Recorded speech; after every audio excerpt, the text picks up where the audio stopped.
What's up, guys? This is Merc Music, and welcome back to Nerd Plays. We're on some Modern Warfare 2 because these are the final moments of Season 3 for the game. As you can tell from my account, I made it to level 650, completed the Battle Pass, we got all the way through, managed to somehow complete, well, I mean, the Camo Challenge event wasn't too hard, but I was actually able to complete the Trophy Hunt event and even get the calling card, which is like 1,000 trophies, which is just so ridiculous. Even with all of the stupid stuff that we've had to go through with Call of Duty over the course of this season, whether it's on this game or otherwise, I honestly can't believe that I was able to get all of this stuff done and not completely lose my mind. I mean, to be honest, I did sort of lose my sanity, and I'll show you guys. I mean, literally, this is like my go-to class on shipments when things get bad. I named this class, This Game Sucks.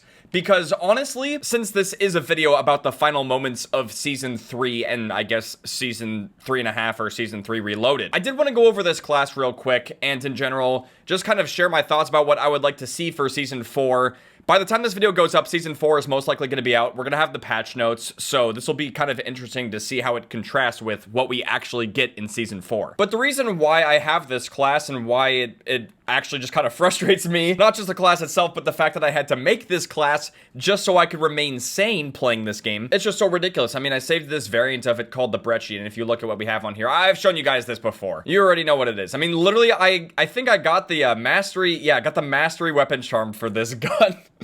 As a result of just kind of grinding through Season 3. I would like to see this shotgun get nerfed, and I would like to see Infinity Ward finally make the decision to remove the ability to have the riot shield as an overkill weapon when you're using overkill in your perk package. And I guess I'm going to show you guys how this plays out on shipment, but I think I've already done this before. I mean, so maybe I won't play like a complete ass unless, of course, I don't like the lobby, but it's still just kind of crazy that I feel like I had to throw away my self-respect and dignity while playing this game in order to still enjoy it by having this KV broadside and riot shield overkill class. We got some Dom on shipment. I mean, I'm gonna try to play this normally, but we'll see how it goes. It's not always easy to get a map that is like a good example of what can go wrong in this game, and I'm not gonna sit here and preach about why I want these changes to happen because I've already talked about it plenty of times. But as far as it goes for Season 4, based off of things that I've seen, I'm really not expecting a lot of gameplay changes. I don't think that they'll make those changes for multiplayer. It doesn't seem like they're making movement changes for Warzone. However, at the time of making this video, there were some changes that were announced that will be coming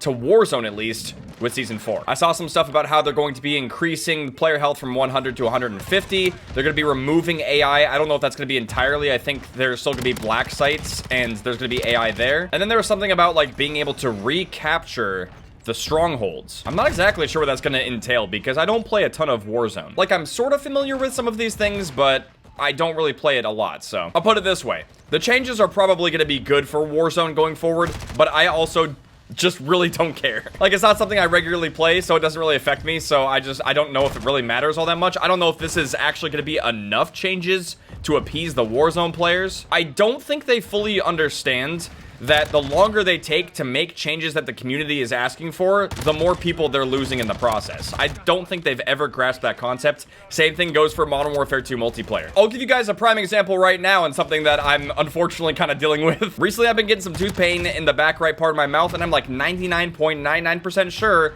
that I've got a cavity forming. Now, what I've been doing in the meantime is I've been trying to eat some better foods and stuff and really take extra good care of my teeth. Now, look, growing up, I've had like bad experiences with a dentist, which is kind of like, I don't want to say traumatized me, but it's kind of fucked me up a little bit. I don't like going to the dentist, but I think I really do need to go to the dentist. I need to do the right thing and most likely go in there and have it cleaned out and then get a filling, you know? It's shitty. I don't want to have to do it, but it's most likely necessary to fix the problem. All the preventative measures and the good things that I can do will most likely still just not be enough. You know what I'm saying? So hopefully you can kind of understand the analogy. There's a bunch of smaller things that I can do to try to fix things, but ultimately there is one solution, and it's to just go ahead and get the filling. Now, if you compare this to Modern Warfare 2 multiplayer, there's a lot of things that people have been asking for a very long time that they just still haven't done. That's kind of the analogy I'm making. I need to go get a filling, and Infinity Ward needs to remove riot shield overkill, nerf the KV broadside, and as far as it goes for Warzone, maybe consider bringing back one-shot headshot snipers, especially because the time to kill is about to go up. Again, not a big Warzone guy, so I don't know what else people are asking for, but I know that there's other stuff being asked for sure. What's really interesting about that analogy is that, you know, So I don't have like more than half a year to make a decision. I need to make a decision quick. That's the thing that sucks about tooth enamel, is that it doesn't just magically regrow back. When it gets broken down and shit, you can't get it back. And to a degree, that could be happening with the player base as well. If you don't appease them, they might not come back to the game. You might lose them forever, which is why you shouldn't wait 6 to 7 months to do something important. Now, if you guys were wondering why I'm holding off on actually going to the dentist, it's not just because I'm a little weenie hut junior about it.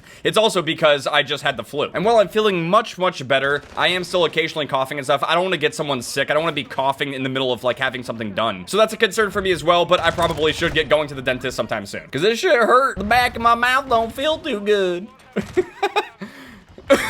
Also, it's funny, like, this match has kind of been bad, but not like rage-inducing. It's interesting. These guys, they're not playing like complete asses like I normally see. I like this. I might just keep using this class. But yeah, going back to Modern Warfare 2 multiplayer, I still just kind of feel overall like the multiplayer side of Call of Duty has been kind of left behind, at least for this year. We haven't gotten any kind of major multiplayer changes, any kind of major content updates, nothing revolutionary or innovative or game-breaking. Multiplayer's kind of just been the same this entire time, man. It just really feels like they don't care about us. I personally think that's been one of the biggest issues with Modern Warfare 2 since launch, is just the fact that it really doesn't seem like they care about us. DMZ has been a pretty big focus, especially, you know, adding pay-to-win bundles too. And when it comes to significant gameplay changes, it seems like Warzone's gonna get them before this multiplayer will ever get them. I was talking to Karina about this as well, but it kind of feels like when it comes to their focus, like the things that they actually personally care about and want to see for the game, in order, I believe that it goes Warzone 2, and then competitive multiplayer, and then DMZ. And then regular 6v6 multiplayer is definitely at the bottom. I feel like they'd rather make a good campaign than make this game's multiplayer good. But the good news is that we have other options. You know, you don't have to be stuck with playing 6v6 multiplayer in 2023 if you don't want to. There's a lot of good games coming up, and if you like old school Call of Duty, you know, like classic Call of Duty, fun arcade FPS style kind of game, X-Defiant's going to be having the open beta coming up soon, and the game will actually be releasing this year. I think the finals is actually having another playtest as well, so that could be pretty interesting. I really didn't play a ton of it, so this could be my chance to play it a little bit more and get more hands-on with it. Battlefield 2042 has been pretty fun recently. It's been actually pretty good. I was surprised. I really thought after the community's response to the game and the fact that it was just like so bad at first, that they were going to ditch the game and not really do much with it. Well, that wasn't the case at all. It really feels like they've turned things around with Battlefield 2042, whereas this game, which had the most successful launch in Call of Duty history, they've just left the multiplayer basically as is. They've added some maps, some game modes, and some guns here and there, but nothing crazy, which is kind of shocking just because this game was so successful right off the bat. But that's what I'm saying. When it comes to this year's Call of Duty game, the vision is just different. I've kind of had to learn that the hard way. I mean, I'm still just playing the game for fun and for what it is, but it just kind of sucks though. Like, it kind of kills players' motivation when their expectations are absolutely at the bottom. I mean, that's, I guess, the good thing is that I've realized they're not going to make any significant changes, so I've just learned to come to expect nothing for this game, which ultimately leads me to not being as disappointed, but I think that's ultimately just not what you want the player base to be feeling. I'm just telling you guys from experience, I would much rather have a fully fleshed out and actual good 6v6 multiplayer Call of Duty game and have high expectations for things to come, versus now where I barely look forward to anything and I don't even play this game as much as I was before. And I've put in my time, man. Look at my fucking stats.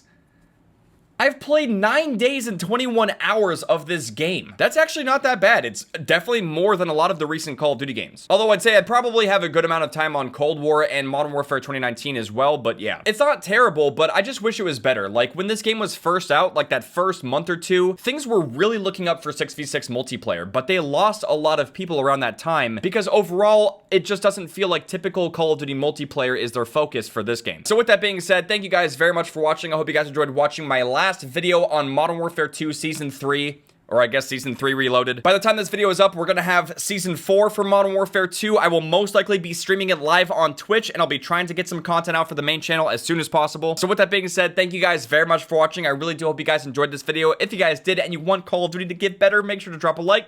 I'll see you guys later.